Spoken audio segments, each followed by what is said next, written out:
Welcome to V9 news. ముందుగా headlines చూద్దాం. సర్వాయి పాపన్న విగ్రహ స్థాపనలో సీఎం రేవంత్ శంకుస్థాపన. అమరవీరుల స్తూపం పక్కన పాపన్న విగ్రహం నిర్మాణం ప్రారంభం. తెలంగాణ వీరుడికి సీఎం రేవంత్ ఘన నివాళి.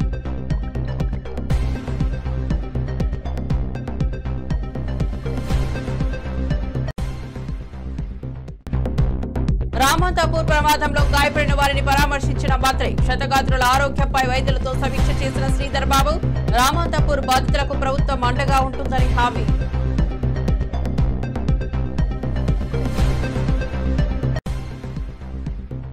తాడిపత్రిలా తేల్చుకుందామంటూ కేతిరెడ్డికి జేసీ సవాల్. పోలీసులు లా అండ్ ఆర్డర్ కాపాడుకున్నారని సమర్థించిన జేసీ.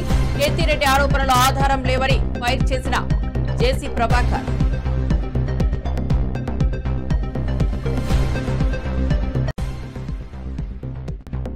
అమరావతి మునిగిపోతుందన్న విష ప్రచారంపై ఉమా తీవ్ర విమర్శలు. స్త్రీశక్తి పథకాలతో జగన్ అసహనం మొదలైందని ఉమా వ్యాఖ్యలు. అమరావతిపై సత్య ప్రచారం చేస్తే ప్రజలు క్షమించారని హెచ్చరిక.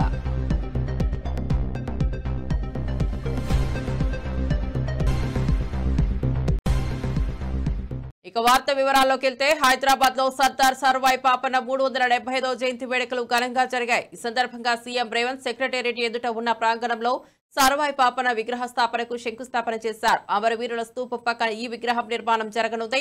కార్యక్రమానికి డిప్యూటీ సీఎం బట్టి విక్రమార్క, టీపీసీసీ అధ్యక్షుడు మహేష్ కుమార్ గౌడ్, మంత్రులు, ఎమ్మెల్యేలు, ఎమ్మెల్సీలు, కార్పొరేషన్ చైర్మన్లు, బీసీ సంఘ నాయకులు పాల్గొన్నారు. సర్దార్ పాపన్న త్యాగాలను స్మరించుకోవడం తెలంగాణ ప్రజలకు గర్వకారణమని సీఎం అన్నారు. పాపన్న విగ్రహం ఏర్పాటుతో భవిష్యత్ తరాలకు స్ఫూర్తి లభిస్తుందని రాష్ట్ర ప్రభుత్వం భావిస్తోంది.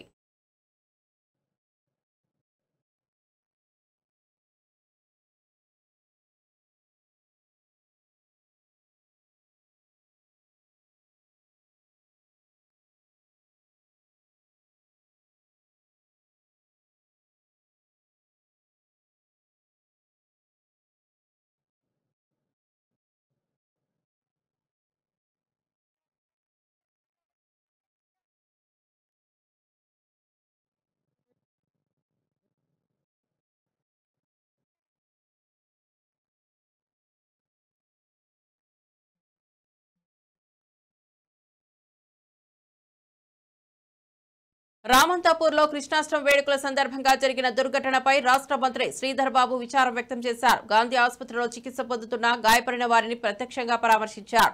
వారి ఆరోగ్య పరిస్థితి గురించి వైద్యులతో మాట్లాడి తగిన వైద్యం అందించాలని అధికారులను ఆదేశించారు. ఈ దుర్ఘటనలో గాయపడిన కుటుంబాలకు ప్రభుత్వం అన్ని విధాలా అండగా ఉంటుందని హామీ ఇచ్చారు. క్షతగాత్రులకు ఆర్థిక సహాయం, అవసరమైన వైద్య సదుపాయాలు అందించేందుకు చర్యలు తీసుకుంటామని తెలిపారు.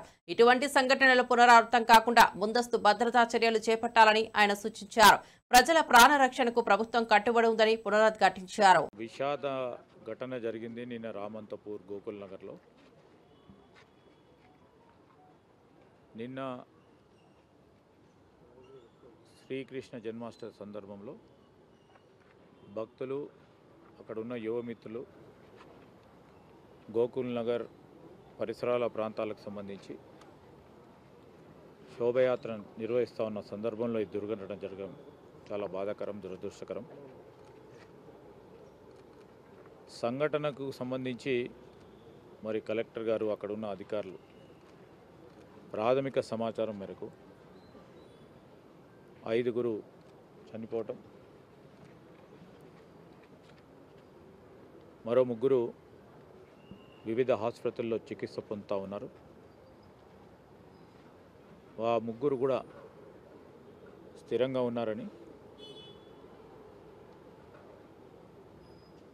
కలెక్టర్ గారు, అదేవిధంగా డిఎంఏ గారు కూడా రావటం జరిగింది. మేము సూపర్వైజ్ చేస్తూ ఉన్నారు. ఆ ఆసుపత్రిలో ఒకరు అపోలోలో ఉన్నారు.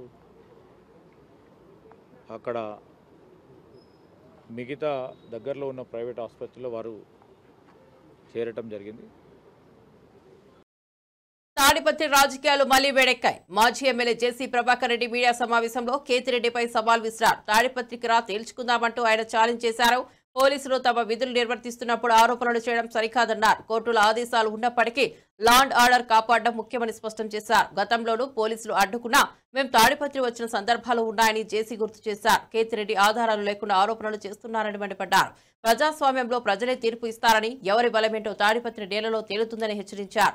ఈ వ్యాఖ్యలతో తాడిపత్రి రాజకీయ వాతావరణం మరింత ఉద్రిక్తంగా మారింది. అమరావతి వాడిని ఊరి పిలుచుకురాండి అని వచ్చింది. చూస్తారా, అమరావతిది హైకోర్టు. ఏమి ఆర్డర్ వస్తే తీసుకుపోయి ఎస్పీ గారికి ఇచ్చినాం. ఎల్లో లైన్లో వేసినాం. చూడు ఏమొచ్చింది ఆ పొద్దు. మరి ఆ పొద్దు పంపినది పోలీసు వాళ్ళు.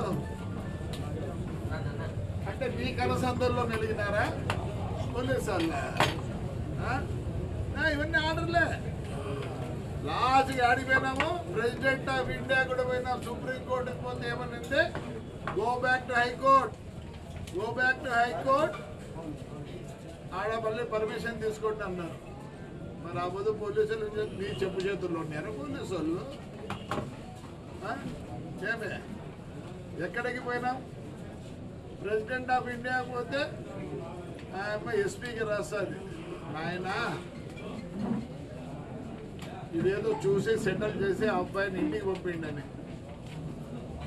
నువ్వు ఇప్పుడు ఎన్నిసార్లు పోయినావు కోర్టుకి? కోర్టు మాకు రిలీఫ్ ఇచ్చింది. లా అండ్ ఆర్డర్ అనేది ఒకటి ఉంది. కోర్టులో రిలీఫ్ ఇచ్చినా, కోర్టులో అన్ని ఆర్డర్లు ఇచ్చినా లా అండ్ ఆర్డర్ అంటారు. ఈ పొద్దు లా అండ్ ఆర్డర్ నీకును తాడిపత్రి ప్రజలకి. లాస్ట్కి ఆడోళ్ళు కూడా నిన్ను వదిలిపెట్టలేదు. ఎన్ని చూపివంటే ఆర్డర్లు, కొట్టాడర్లు అన్ని కొట్టాడర్లు. తప్పే చెప్పండి. ములుగు, మహబూబాబాద్ జిల్లాలో అతి భారీ వర్షాలు కురిసే అవకాశం ఉందని వాతావరణ కేంద్రం హెచ్చరించింది. దీనిపై మంత్రి సీతక్క స్పందిస్తూ ప్రజలు అప్రమత్తంగా ఉండాలని సూచించారు. వాగులు, వంకల ప్రవాహం అధికంగా ఉంటే బయటకు వెళ్లొద్దని హెచ్చరించారు. సహాయక చర్యల కోసం ప్రత్యేక ఫ్లడ్ మేనేజ్మెంట్ కమిటీ ఏర్పాటు చేసినట్టు వెల్లడించారు. అధికారులు, ప్రజాప్రతినిధులు విపత్తు నిర్వహణ సిబ్బంది సమన్వయంతో క్షేత్రస్థాయిలో పనిచేయాలని ఆదేశించారు. వర్షాల తీవ్రత కారణంగా ప్రజలు స్వీయ నియంత్రణ పాటించాలని పిలుపునిచ్చారు. వర్షాల బీభత్సం వల్ల ప్రమాదాలు జరగకుండా ముందు జాగ్రత్తలు తీసుకోవాలని సూచించారు. ప్రజల రక్షణకు ప్రభుత్వం అన్ని చర్యలు తీసుకుంటోందని మంత్రి స్పష్టం చేశారు. నమస్కారాలు. ఈరోజు భారీ నుంచి అతి భారీ వర్షము మంగపేట, ఇటు నాగారం అటువైపు ఇప్పటికే కురుస్తున్న సందర్భంగా ప్రతి ఒక్కరు కూడా మరి నియోజకవర్గంలో ప్రజలు కానీ, అటు మహబూబాద్ కానీ, ఇటు రాష్ట్రంలో ఉన్నటువంటి ప్రతి ఒక్కరు భారీ వర్షాలు ఎక్కడున్నా అధికారులు అప్రమత్తంగా ఉండాలి. ప్రజలు కూడా స్వీయ నియంత్రణ పాటించాలి. వాళ్ళకు వాళ్ళు తగు జాగ్రత్తలు కూడా తీసుకొని తడిసిన ఇళ్లలో ఉండకుండా, అదేవిధంగా వాగులు, వంకులు ప్రవహిస్తూ ఉంటే చేపల వేటకు కానీ, ఏదైనా పని కోసం కానీ బయటికి వెళ్లకుండా ఈరోజు మొత్తం కూడా ఇళ్లలోనే ఉంటూ జాగ్రత్తలు తీసుకోవాలని, అదేవిధంగా ములుగులో మాత్రం ఇప్పటికే ఫ్లడ్ మేనేజ్మెంట్ కమిటీ ఒకటి మన మండలానికి ఒకటి వేయడం జరిగింది. గత కొన్ని రోజులుగా అప్రమత్తంగా ఉంటున్నారు. ఈ రోజు కూడా అందరూ ఆ డ్యూటీలో ఉండి మరి ఇప్పటికే మన మంగపేట కానీ, ఎటు నాగారం, తాడువాయి అటంతా కూడా భారీ వర్షాలు కురిసినట్టుగా సమాచారం ఉంది. అక్కడ ప్రజలను కూడా సురక్షిత ప్రాంతాలకు తరలించండి.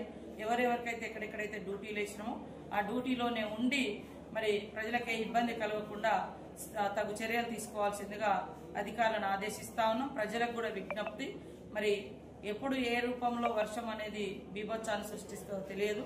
కాబట్టి అందరూ కూడా సురక్షితంగా ఇళ్లలోనే ఉండాలని, వాగులు, వంకలు దాటొద్దని, చెరువుల కాడికి చేపల వేటకు కూడా వెళ్ళవద్దని, చెరువుల కింద ఉన్నటువంటి ఊర్లను కూడా మరి అప్రమత్తం చేయాలని అధికారులకు అందరికీ విజ్ఞప్తి చేస్తూ అందరూ జాగ్రత్తగా ఉండాలి. మాజీ ఎమ్మెల్యే కేతిరెడ్డి పెద్దారెడ్డి పోలీసులపై తీవ్ర ఆగ్రహం వ్యక్తం చేశారు. హైకోర్టు ఆదేశాలు ఉన్నా తాను వెళ్లడానికి పోలీసులు అడ్డుకున్నారని ఆరోపించారు.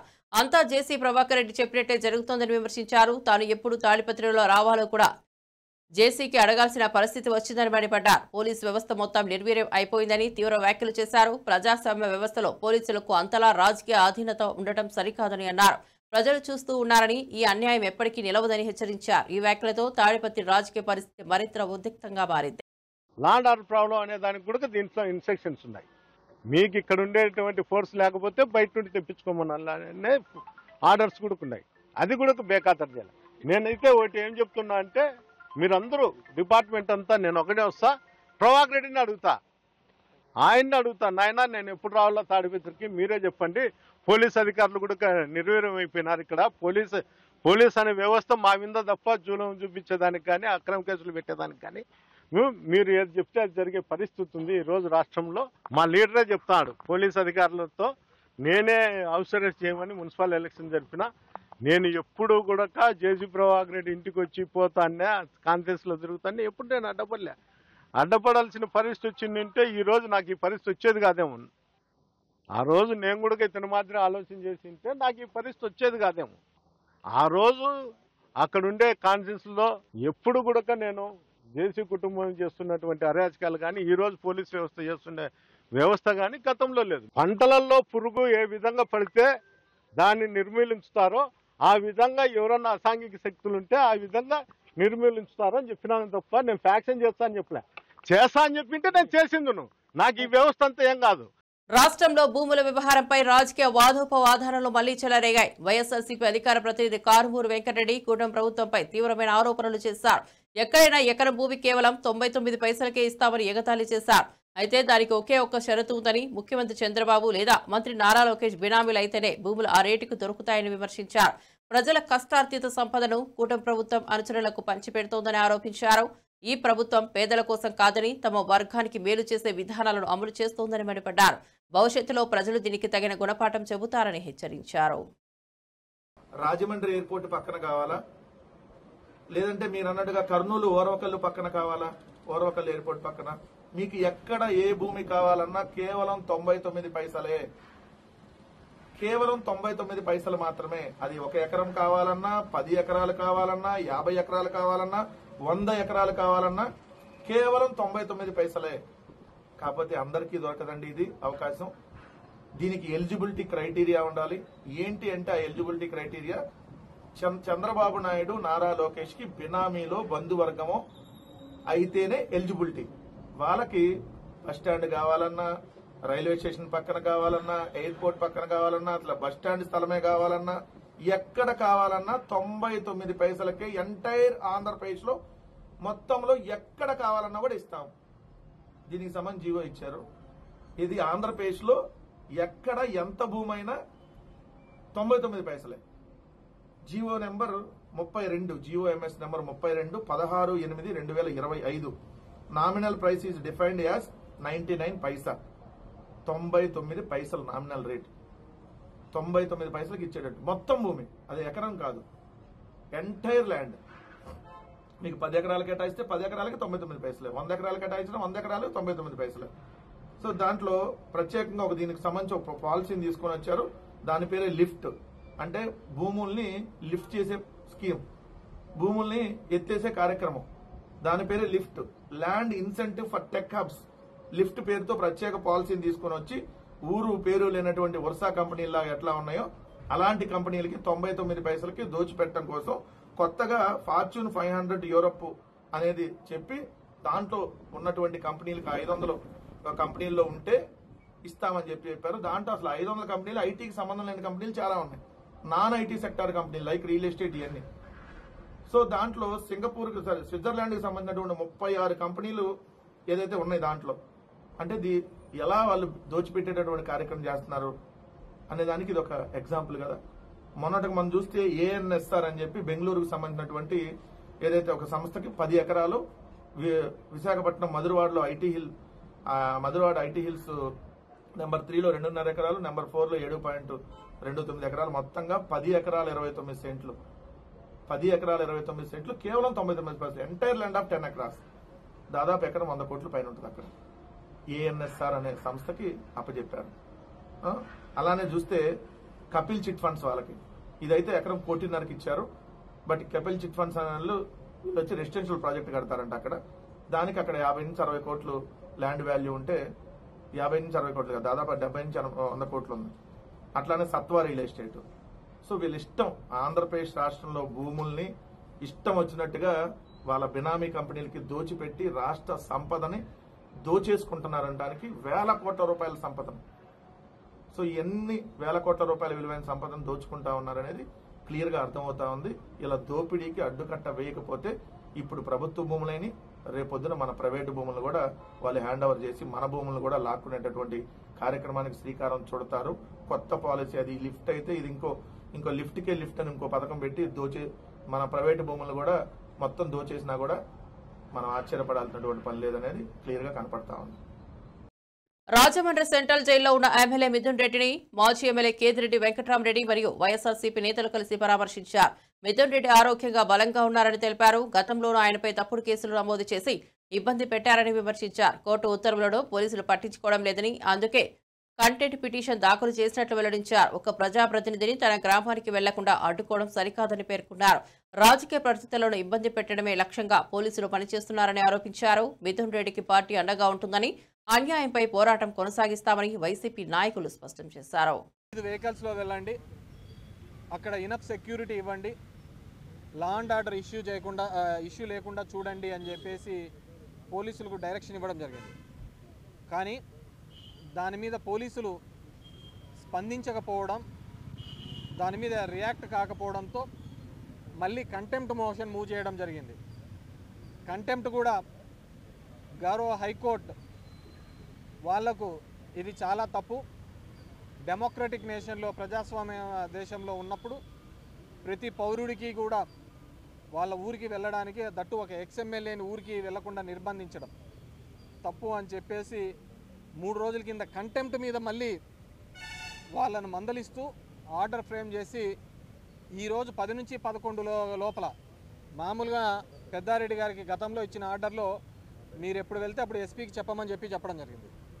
ఎస్పీకి పర్మిషన్ లెటర్ పెట్టినప్పుడు ఎస్పీ గారు ఇచ్చేది ఏంటంటే, వైజాగ్లో నరేంద్ర మోడీ వస్తున్నాడు కాబట్టి తాడిపత్రిలో సెక్యూరిటీ ఇవ్వలేమన్నారు, కడపలో మహనాడు జరుగుతోంది కాబట్టి ఇక్కడ సెక్యూరిటీ ఇవ్వలేమన్నారు. సో ఇట్స్ వెరీ షేమ్, ఎక్కడో మోడీది జరుగుతుంటే 1000 కిలోమీటర్ల దూరంలో జరుగుతున్న దానికి తాడిపత్రిలో సెక్యూరిటీ ఇవ్వలేకపోవడం అనేది. సో వీటన్నింటినీ కోట్ చేసి హైకోర్టుకు తెలియజేస్తే high court with date and time ఇచ్చింది. 18వ తేదీ 10 గంటల నుంచి 11 మధ్యలో మీరు వెళ్ళండి అని చెప్పేసి వెళ్తే దాన్ని కూడా నిర్బంధించి వెళ్ళకుండా చేయడం నిజంగా వీళ్ళు ఎవరికి భయపడతారో నాకు అర్థం కావటం లేదు. వీళ్ళు రేపొద్దున ఎన్ని ఏళ్ళ ఉద్యోగాల్లో ఈ విధంగా ఉంటారో నాకు తెలుసు. ఆల్ యంగ్ ఐపీఎస్ ఆఫీసర్స్, మీ భవిష్యత్తుతో ఈరోజు చంద్రబాబు నాయుడు గారు వీళ్ళు ఆడుతున్న దాంట్లో మీరు బలైపోతున్నారు. సో కోర్టు డైరెక్షన్ ఇచ్చిన వీళ్ళు స్పందించకపోవడం, కంటెంప్ట్ మీద కూడా స్పందించకపోవడం దురదృష్టకరం. డెఫినెట్గా మా చిన్నాన్న అక్కడే వెయిట్ చేస్తున్నారు, పెద్దారెడ్డి చిన్నాన్న. వాళ్ళు ఏదో మూవ్ చేశాము ఇది అని చెప్పేసి డెఫినెట్గా ఏదేమైనప్పటికీ కానీ లా ప్రకారం చట్ట ప్రకారం ఏం చేయాలో అవన్నీ కూడా మేము చేస్తాం. మళ్ళీ కూడా దీనికి అప్పీల్ చేస్తాం. మెంటల్గా స్ట్రాంగ్గా ఉన్నారు. ఇంతకుముందే పోయినసారి 14 to 19 మధ్య కూడా ఒకసారి ఇలాగే తిరుపతిలో ఎయిర్పోర్ట్లో ఒక తప్పుడు కేసులో కూడా ఆయన్ని ఇదే విధంగా సెంట్రల్ ప్రిజన్కి పంపించినారు. ఆ రోజు కూడా ఇలాగే ఇబ్బంది పెట్టాలని చంద్రబాబు నాయుడు గారు చూడడం జరిగింది. ఎందుకంటే మొదటి నుంచి కూడా ఆ జిల్లాలో పొలిటికల్గా వీళ్ళను చంద్రబాబు నాయుడు గారిని వాళ్ళను ఎదుర్కొంటున్న కుటుంబంలో పెద్దిరెడ్డి గారి కుటుంబం ఒకటి కాబట్టి వాళ్ళను మానసికంగా ఇబ్బంది పరచాలి అనే ఒక ఆలోచనతో గతంలో కూడా చేయడం జరిగింది.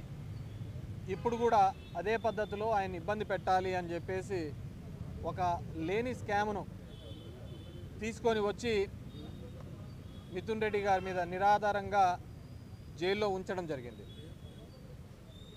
పులివెందల్లో మొన్న ఎలక్షన్లలో జెడ్పీటీసీ ఎలక్షన్స్లో తెలుగుదేశం పార్టీ వీళ్ళు ప్రజాస్వామ్యంగా ఏ విధంగా జరిగిందని అంటున్నారో ఈరోజు మిథున్ రెడ్డి కేసులో కూడా, మద్యం కేసులో కూడా అదేవిధంగా ముడుపులు అని చెప్పేసి అప్రజాస్వామికంగా జైల్లో నిర్బంధించడం జరిగింది. మాజీ మంత్రి దేవినేని ఉమా రాష్ట్ర రాజకీయాలపై విమర్శలు గుప్పించారు. శ్రీశక్తి పథకాల అమలుతో జగన్ అసహనం మొదలైందని ఆరోపించారు. అందుకే అమరావతి మునిగిపోతుందనే విష ప్రచారం చేస్తున్నారని ధ్వజమెత్తారు. ప్రజల భవిష్యత్తుతో ఆటలాడుతున్న జగన్ను ప్రజలు క్షమించరని తెలిపారు. అమరావతిపై అసత్య ప్రచారాలు చేస్తే ప్రజలు హర్షించరనే విషయాన్ని గుర్తుంచుకోవాలని హెచ్చరించారు. రాజధాని అమరావతి నిర్మాణంపై ప్రభుత్వం దృఢంగా ఉందని స్పష్టం చేశారు. పథకాల ద్వారా మహిళలకు అండగా నిలుస్తున్న ఈ ప్రభుత్వంపై తప్పుడు ఆరోపణలు చేయడం రాజకీయ కక్ష తీర్చుకోవడమేనని మండిపడ్డారు. ప్రజాస్వామ్యంలో ప్రజలే తుది నిర్ణయం చెబుతారని ఆయన పునరుద్ఘాటించారు. ఆ దృశ్యాలను తీసుకొచ్చి అమరావతిలో వాగులు పొంగాయి, చట్టాలు పొంగాయి, ఇక్కడ ఈ ప్రాంతంలో అంతా మునిగిపోయిందని తప్పుడు కథనాలు, తప్పుడు ప్రచారాలు చేస్తా ఉన్నారు. జగన్మోహన్ రెడ్డికి దమ్ము ధైర్యం ఉంటే ఈ తప్పుడు కథనాలు, తప్పుడు వ్యాఖ్యలు, ఈ ఫేక్ ప్రచారాలు పక్కన పెట్టి అసెంబ్లీకి వచ్చి చూడు, సెక్రటేరియట్కి వచ్చి చూడు, హైకోర్టుకు వచ్చి చూడు, SRM లో వేల మంది పిల్లలు చదువుతున్నారు, వెళ్ళి చూడు, రోడ్లు ఎలా ఉన్నాయో, విట్ ఎలా ఉందో చూడు, అమృతం ఎలా ఉందో చూడు. ఈ తప్పుడు కథనాలన్నీ కూడా జగన్మోహన్ రెడ్డి ఇవన్నీ మానుకో, ఇవన్నీ కూడా ప్రజలు హర్షించరు. నీ అసహనానికి కారణం ఏంటంటే తల్లికి 100 డబ్బులు ఆ కుటుంబాలకు డబ్బులు పడతా ఉంటే తట్టుకోలేకపోతున్నావు. స్త్రీ శక్తి ఆ బస్సు ప్రయాణం నీ అసహనానికి కారణమైంది. ఎందుకు ఉండలేకపోతున్నావు? ఎందుకు ప్రతిపక్షంగా నీ బాధ్యతను నిర్వర్తించలేకపోతున్నావు? 11 మంది ఎమ్మెల్యేలు ఉన్నారు, 11 మంది కూడా శాసనసభ సమావేశాలకి రాకుండా కాలక్షేపం చేస్తా ఉన్నారంటే ఏ విధంగా నీ పార్టీ పరిస్థితుందో అర్థం చేసుకో. మన్యం ప్రాంత అభివృద్ధిపై మంత్రి సంధ్యారాణి ముఖ్య వ్యాఖ్యలు చేశారు. గిరిజనుల కష్టాలు తగ్గించేందుకు రహదారుల నిర్మాణానికి ప్రాధాన్యత ఇస్తున్నామని చెప్పారు.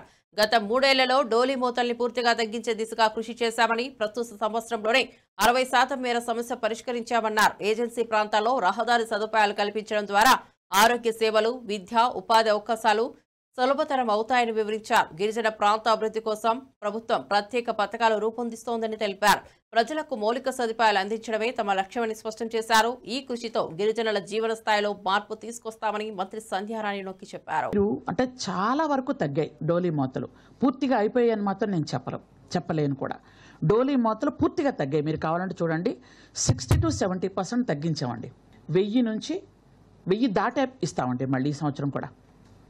దానివల్ల ఏంటంటే డోలీ మోతలు పూర్తిగా ఈ సంవత్సరంలో నేను అనుకోవడం 90% వరకు తీసుకొస్తాం. అంటే ఇది 3 years ప్రాజెక్ట్ అండి. ఎందుకంటే చాలా హిల్ టాప్ ఏరియాలో, అంటే మనం ఒక్కరోజు కూడా నడిచి వెళ్ళలేని హిల్ టాప్ ఏరియాలు కూడా ఉన్నాయి. అట్లాంటి దగ్గర కూడా మేము వేసుకుంటూ వస్తున్నాం. ముందు ఏంటంటే కనెక్టివిటీస్ చేస్తున్నాం. నా నియోజకవర్గంలో ఒక ప్లేస్ చెప్తాను. ఆ ఏరియాలో మీరు వెళ్ళడానికి 22 కిలోమీటర్లు నడిచి వెళ్ళాలి. కాబట్టి క్రింద వరకు పైన 22 కిలోమీటర్ల రోడ్డు ముందు వేద్దాం అనుకుంటున్నాం. ఆ తర్వాత ఆ రోడ్డుకి ఆ గ్రామం నుంచి కనెక్టివిటీ తర్వాత ఇస్తాం. అరకు పార్లమెంట్లో కేవలం 3 నుంచి 4 వేల కోట్లు ఉంటే కానీ రోడ్లు వేయలేమండి. ఎస్టిమేషన్స్ ఆల్రెడీ మా దగ్గర రెడీగా ఉన్నాయి. ఇవన్నీ ఒక్కొక్క సంవత్సరం చేసుకుంటూ వెళ్తున్నాం. జనసేన ఎమ్మెల్యే బొలిశెట్టి శ్రీనివాస్ సంచలన వ్యాఖ్యలు చేశారు. పవన్ కళ్యాణ్ ను ప్రజలు ఎవరో వంగవీటి రంగాలు ఆదరిస్తున్నారని అన్నారు. వంగవీటి రంగాను అప్పటి ప్రభుత్వం కొంతమంది నేతల సహకారంతో చంపించారని వ్యాఖ్యానించారు. ప్రజల కోసం ఆయన చేసిన పోరాటాలను గుర్తు చేశారు. రంగ నిరాహార దీక్షకు దిగుతూ తన ప్రాణాల రక్షణ కోరారని తెలిపారు. అలాంటి గొప్ప వ్యక్తి ఈ రోజు మన మధ్య లేకపోవడం బాధాకరమని అన్నారు. పవన్ కళ్యాణ్ కూడా బడుగు బలహీన వర్గాల కోసం పోరాటం చేస్తున్నారని, అందుకే ప్రజలు ఆయనను విశ్వసించి అండగా నిలుస్తున్నారని పేర్కొన్నారు. జనసేనకు పెరుగుతున్న ఆదరణతో రాష్ట్ర రాజకీయాల్లో పవన్ ప్రభావం పెరుగుతుందని ఆయన చెప్పారు. ఎన్నో పోరాటాలు చేసి సెంటర్ స్థాయి నుంచి ఎదిగి భారతదేశంలోనే ఆయన మరణాన్ని ఎవరో మర్చిపోని విధంగా మరి ఈ ప్రజలు గుర్తించిన విషయం మీకు తెలుసు. ఆయన నాకు ప్రాణ రక్షణ కల్పించండి అని నిరాహార దీక్ష చేసిన సమయంలో కొంతమంది నాయకులు మరి అతన్ని ప్రభుత్వంతోనే చంపించిన సందర్భం మీ అందరికీ తెలుసు. అలాంటి నాయకుడు మనకు లేకపోవడం, చాలా మంది బడుగు బలహీన వర్గాలకి ఆశాజనకంగా లేకుండా చాలా ఇబ్బందులు పడుతున్న పరిస్థితి. అప్పుడు ఇవాళ పవన్ కళ్యాణ్ గారు, వంగవీటి మోహన్ రంగా గారు చూసుకుని అందరూ కూడా ఇవాళ ఆయన ఆదరించారు పవన్ కళ్యాణ్ గారిని. ఎందుకంటే మరో పవన్ కళ్యాణ్, మరో వంగవీటి రంగాగా మరి ఇక్కడ జనం అందరూ కూడా ఆరాధించి మొన్న ఎలక్షన్ లో మీ అందరూ గెలవడానికి కానీ మరి అందరూ కూడా మీరందరూ ఓట్లు వేయడానికి కానీ కారణం వంగవీటి మోహన్ రంగా గారు ఆ రోజు చేసిన భేదం. ఆ తర్వాత చిరంజీవి గారు పార్టీ పెట్టడం, అందరిలోనూ మేల్కొల్పు రావడం, మన శక్తి ఏంటో మనం తెలుసుకోవడం జరిగింది. రంగా గారిని కనుక మరి ఆయనతో మేము ట్రావెల్ చేసిన వ్యక్తులం. ఆయన చెర్లూరుపేటలో జైల్లో ఉన్నప్పుడు దాదాపుగా విజయవాడ నుంచి 100 బుల్లెట్లతో ఆయన ఎస్కాట్ చేసి తీసుకెళ్ళాం. 10 రోజులు చెర్లూరుపేటలో ఉన్నా నేను జైల్లో చంపేస్తానంటే అలాంటి వ్యక్తిని పోగొట్టుకోవడం చాలా దురదృష్టకరం. మరి ఆయన పోయి 40 సంవత్సరాలు 4 దశాబ్దాలు అయినా అవుతుంది దగ్గరగా అయినప్పుడు కూడా ఆయన మర్చిపోకుండా ఇప్పుడున్న యువత అందరూ కూడా కులాలకి మతాలకి సంబంధం లేకుండా ప్రతి గ్రామాన్న విగ్రహాలు పెట్టడం. భారతదేశ చరిత్రలో అంబేద్కర్ గారి తర్వాత అన్ని విగ్రహాలు ఉన్న వ్యక్తి ఒక సామాన్య వ్యక్తి ఒక అంగవీటి మోహన్ రంగ చెప్పడం అత్యంత. మరి అలాంటి వ్యక్తి విగ్రహావిష్కరణ చేసే అవకాశం నాకు అన్నగారు లాంటి వ్యక్తి, ఎందుకంటే ఆయనతో మాకు కొంత తోటగోపి నేను కూడా ఎక్కువ ఆయనతోనే. మాజీ మంత్రి వైఎస్ఆర్సీపీ అనకాపల్లి జిల్లా అధ్యక్షుడు గుడివాడ అమర్నాథ్ విశాఖ స్టీల్ ప్లాంట్ ప్రైవేటీకరణపై కూటమి ప్రభుత్వాన్ని తీవ్రంగా తప్పుపట్టారు. వైఎస్ఆర్ కాంగ్రెస్ పార్టీ హయాంలో స్టీల్ ప్లాంట్ ప్రైవేటీకరణ జరగకూడదని జగన్మోహన్ రెడ్డి ప్రధాని ముందే ధైర్యంగా చెప్పారని గుర్తు చేశారు. కూటమికి ఓటేయడం అంటే ప్రైవేటీకరణను ఓటేయడమేనని జగన్ అప్పుడే హెచ్చరించారని తెలిపారు. కానీ ఇప్పుడు కూటమి పాలనలో 32 డిపార్ట్మెంట్లను ప్రైవేటీకరణ చేసే ప్రయత్నాలు జరుగుతున్నాయని ఆరోపించారు. గత 14 నెలల్లో కార్మికులను తొలగిస్తూ ప్లాంట్ను నిర్వీర్యం చేశారని విమర్శించారు. కార్మికుల భవిష్యత్తును కాపాడాలంటే ప్రజలు ఈ కుట్రను అడ్డుకోవాలని పిలుపునిచ్చారు. చేస్తూ అడుగులు వేస్తున్నటువంటి విషయాన్ని మనం చూసాం. దానికి సంబంధించినటువంటి వివిధ విభాగాలకు సంబంధించినటువంటి ఎక్స్ప్రెషన్ ఆఫ్ ఇంట్రెస్ట్లు ఇవన్నీ కూడా ఈ మొత్తం ఈ 32 డిపార్ట్మెంట్లకు సంబంధించినటువంటి ఎక్స్ప్రెషన్ ఆఫ్ ఇంట్రెస్ట్లకు ఇచ్చినటువంటి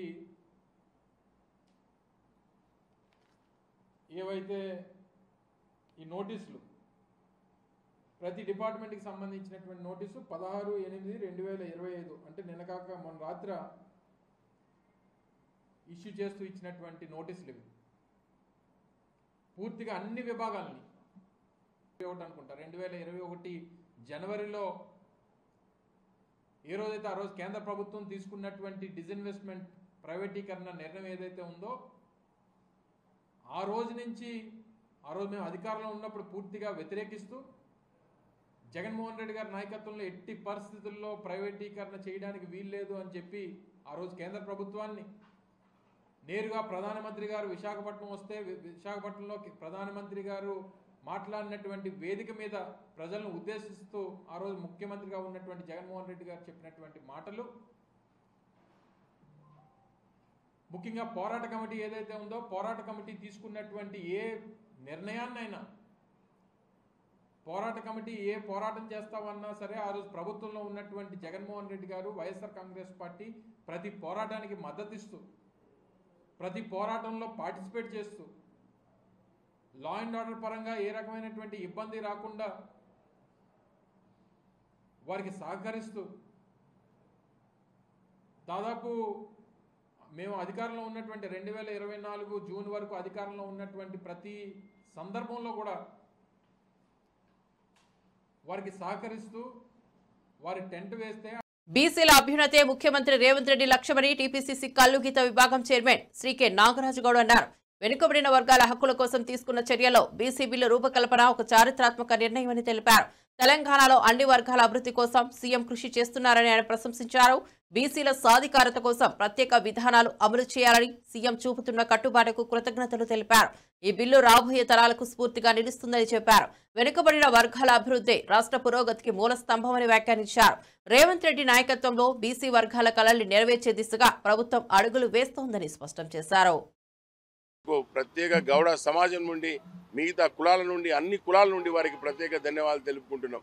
ముఖ్యంగా అనేక సంవత్సరాల నుండి కూడా ఆనాడు ఆంధ్ర పాలకుల్లో చాలామంది కూడా విగ్రహాలు ట్యాంకు బండి మీద అనేక మంది ఉన్నా కూడా తెలంగాణ ప్రాంతంలో ఉన్నటువంటి చాకలి ఐలమ్మ కానీ సర్దార్ సర్వాయి పాపన్న కానీ కొమరం భీము కానీ అనేక మంది యొక్క త్యాగదనుల యొక్క అక్కడ విగ్రహాలు లేవని చెప్పి అనేక పురాణాలు చేసినటువంటి వ్యక్తులు ఉన్నారు. గతంలో తెలంగాణ వాదం తీసుకున్నటువంటి కేసీఆర్ గారు కూడా ఆనాడు తెలంగాణ వచ్చిన తర్వాత ఈ ట్యాంకు బండి పైన ఏదైతే తెలంగాణ పోరాటంలో ఉన్నటువంటి వ్యక్తులను మర్చిపోయారు వాళ్ళందరూ కూడా విగ్రహాలను పెడతామని చెప్పారు. కానీ మర్చిపోయినటువంటి చరిత్ర వారిది. ఏనాడైతే 18 నెలలు 20 నెలలు మాసాల్లోనే ట్యాంకు బండి పైన అనేక సంవత్సరాల నుండి కూడా అనేక సంఘాలు అనేక పార్టీలు కూడా ట్యాంకు బండి మీద సర్దార్ సర్వాయి పాపన్న విగ్రహం పెట్టాలనుకున్నారు. కానీ ఎవరికి సాధ్యం కాలే. ఈరోజు పిసిసి అధ్యక్షులుగా బొమ్మ మహేష్ కుమార్ గౌడన్న గారు మరియు రాష్ట్ర బీసీ రవాణా శాఖ మంత్రివర్యులు పొన్నం ప్రభాకర్ అన్న గారు మధు యాస్కన్న గారు వీళ్ళందరూ కూడా ఆముదాల వలస నియోజకవర్గ ప్రస్తుత ఎమ్మెల్యే కూనా రవికుమార్ తనను లైంగికంగా వేధించారని ఎప్పటికప్పుడు రివ్యూలని తన ఇంటికి పిలిపించుకుని రాత్రి 10 గంటల 11 గంటల సమయంలో కూర్చోబెట్టేవారని, రాత్రి వేళలో వీడియో కాల్స్ చేసేవారని, ఫోన్ చేసి మానసికంగా శారీరకంగా వేధించేవారని, అప్పటికి కూనారవి మాటలు ఆమె వినకపోయేసరికి ఒకరోజు తన అనుచరులను పంపించి ఆమెను కూనారవి మాటలను వినాలని, వింటే నీకు ఎటువంటి ఇబ్బందులు ఉండవని, లేనిచో చాలా ఇబ్బందులు ఎదుర్కోవాల్సి ఉంటుందని హెచ్చరించారని, అయినప్పటికీ ఆమె కూనరవికి లొంగకపోయేసరికి రెగ్యులర్ పోస్టులో ఉన్న అతనిని ఆ పాఠశాల నుండి 150 కిలోమీటర్ల దూరంలో ఉన్న కంచిలి కేజీబీబీకి బదిలీ చేయడం జరిగిందని ఆమె వాపోయారు. నిజానికి ఒంటరిగా ఉన్న 35 ఏళ్ల ఒక దళిత మహిళ ఉపాధ్యాయురాల పట్ల ఇలా ప్రవర్తించడం చాలా దారుణమని, ఆ విషయంలో ఆమెకు వైఎస్ఆర్సీపీ అన్ని విధాలుగా తోడుగా నిలుస్తోందని, పార్టీ దళిత విభాగం కూడా తనకు తోడుగా ఉంటుందని చింతాడ రవికుమార్ అన్నారు.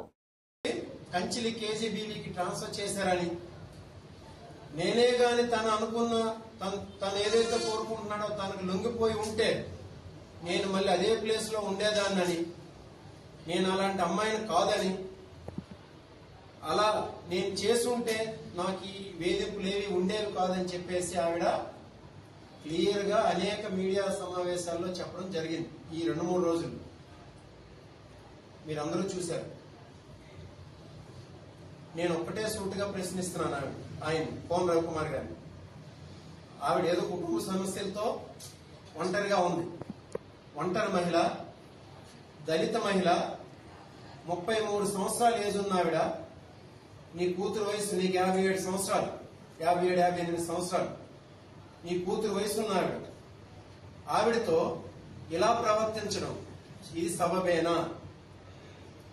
ఇది మంచి చర్యేనా? ఆవిడ రాత్రి 10-10:30 వరకు మీ ఆఫీసులో ఉంచి రివ్యూలు ఏంటండి? లేడీస్ ని, ఉద్యోగుల్ని రాత్రి 10-10:30 వరకు ఉంచి రివ్యూలా? రాత్రి మీద కాల్ చేసి వీడియో కాల్లా? వీడియో కాల్ చేస్తే రివ్యూనా? వీడియో కాల్ చేయాలా?